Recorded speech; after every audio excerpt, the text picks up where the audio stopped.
Yo, what is up guys? Delboy here, aka Blue Collar Sports TV.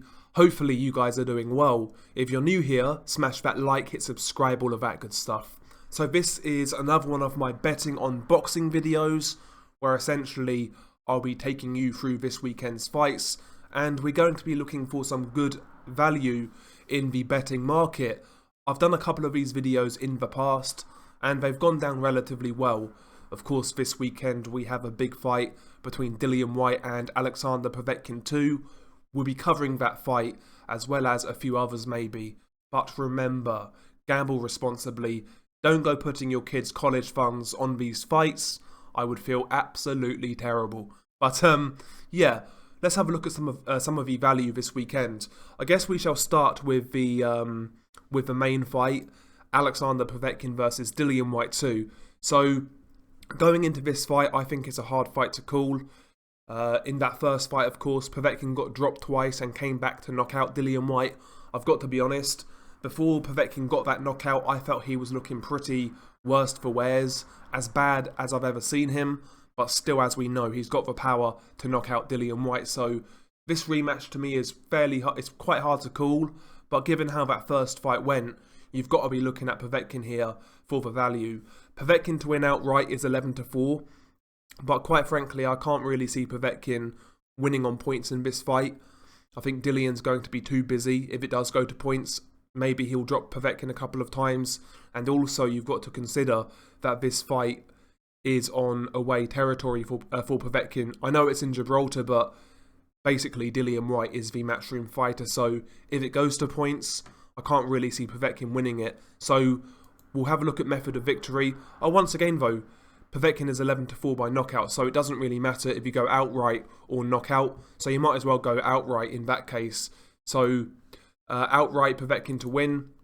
Let's say you put £10 down, it would return £37.50. Given what happened in that first fight, Povetkin winning again any means necessary is certainly a good bet. If you're looking at group round betting, it can get a little more profitable. So for example, round 7 to 9, which I think could be a good bet. 12 to 1, of course, £10 would return £130.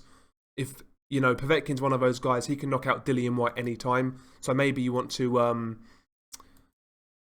cover your ass a little bit more. So maybe 1 to 6 you want to go. £10 would return £65. Not too bad at all. And round 7 to 12, £10 would return £90. So it might be worth putting £10 on each. And, you know, if Povetkin knocks him out, you're going to get a good little return there. So I think Povetkin by knockout certainly carries some pretty good value, quite frankly. But even Dillian Whyte by knockout is not too bad, I guess. Mind you, having said that, probably not. What about Dillian Whyte outright by knockout? Because I certainly think that's a possibility in this fight. So yeah, Whyte by knockout's not really worth touching, to be honest. Whyte on points. Now this could be worth touching. If Dillian Whyte boxes a safety first fight, given what happened first time around, it's definitely possible. Maybe Dillian Whyte is more circumspect. £10 on 7 to 2 would return £45. But you know, I've got to be honest, in this fight, the value really lies with Povetkin by knockout. That's really the only way he wins this fight, in my opinion, more than likely, and we know he can do it. So there's a few knockout bets there for Povetkin that are, you know, certainly interesting. To knock down and win, this could be another good bet. Of course, Povetkin first time around got dropped twice and knocked out Dillian Whyte. That could easily happen again. This is heavyweight boxing. £10 would return £80 on Povetkin getting knocked down and winning the fight. Another pretty good bet in my opinion. So, you know, all in all, there's some pretty good value in some of these bets. Even Dillian Whyte to get knocked down and get back up and win is certainly a possibility. He done that against Joseph Parker. He done that against Oscar Rivas. Dillian Whyte has history for actually doing that. So Dillian Whyte to get knocked down and then go on to win the fight, 11-2 in my opinion, very good odds. That's actually a bet. That's a bet I might touch actually. I've got Dillian Whyte winning this fight, but I'll certainly be having a look at Povetkin on the knockout bets, and even Dillian Whyte on that drop to and go on to win the fight. So yeah, I think this fight in general, actually carries some nice value, if I'm being honest. But let's go back and let's have a look at some of the fights on the undercard. Let's have a look. I hate the way Paddy Power kind of list out their bets, to be honest, but there we go. There we go. Okay, another fight on the undercard of Whyte Povetkin, Eric Pfeiffer versus Nick Webb. Now, Eric Pfeiffer, if you remember, he was going to fight Daniel Dubois before Joe Joyce. That fight fell through, of course. Eric Pfeiffer was actually a very good amateur and fought in the World Series of Boxing where he did quite well. But as a pro, he's 7-0 and he's not really looked great. I've seen a bit of Eric Pfeiffer. He's not all that physically imposing. He looks pretty average to me, quite frankly. And this is a guy who's been hurt by journeyman in his pro career so far. Low-level journeyman as well. So while I still expect Eric Pfeiffer to beat Nick Webb, but Nick Webb to win this fight is pretty tempting. So 11-4 to win outright, £37.50 return. But as we know, Nick Webb is a bit of a banger. 7-2 odds on Nick Webb getting the knockout. So £10 the same odds. Sorry. So yeah, £10 on 7-2. Nick Webb winning the fight returns £45. Again, I would expect Eric Pfeiffer to win that fight, but given the fact that Eric Pfeiffer's looked bad as a pro, and Nick Webb can certainly punch, that might be something worth looking at. Again, I'm not saying that's a great bet, but I wouldn't be shocked if Nick Webb actually surprised Eric Pfeiffer in that fight. Let's carry on a little bit more. Chris Congo versus Michael McKinson. I fully expect Chris Congo to win this fight. Odds outright not great. What about method of victory? Chris Congo by knockout in this fight.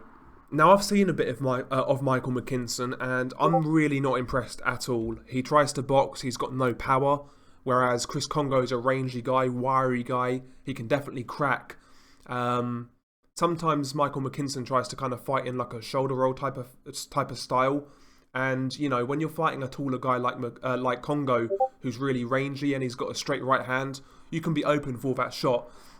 I could easily see Chris Congo knocking out Michael McKinson, and 13-8 is actually pretty good value, to be honest.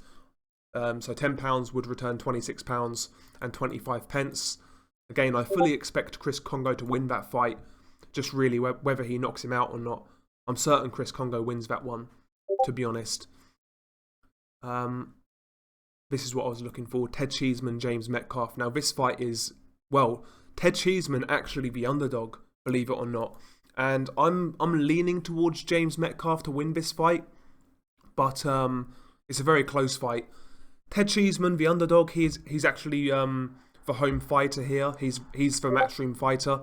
So 13-10, actually pretty good odds. I don't think anybody's going to get knocked out in this fight, to be honest. So if Ted Cheeseman does win, more than likely it will be by points, in my opinion. So £10 would return £30. So yeah, some decent odds on Ted Cheeseman. James Metcalfe by decision. What's that going to give us? Yeah, £28. So yeah, that's basically a pick and fight, but better value lies with Ted Cheeseman.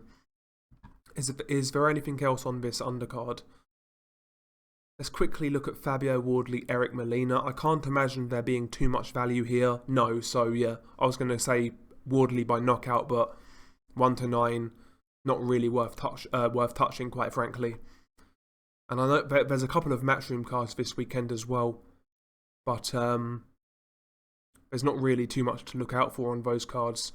I'll tell you what, Zack Parker versus Vaughn Alexander. I fully expect Zack Parker to win this fight, but Vaughn Alexander is a very capable journeyman from America.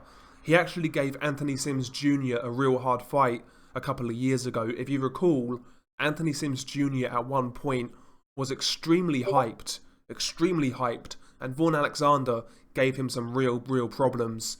I don't really rate Zack Parker all that highly, so if you're feeling really brave, Vaughn Alexander at 13-2 would return £75. And, you know, he's not a massive puncher, but let's have a look at knockout. Vaughn Alexander by knockout, 17-2, would return £95. If you're feeling really brave, you might want to look at that. I would suggest that you watch Vaughn Alexander first and then make your mind up. But I don't really rate Zack Parker all that highly.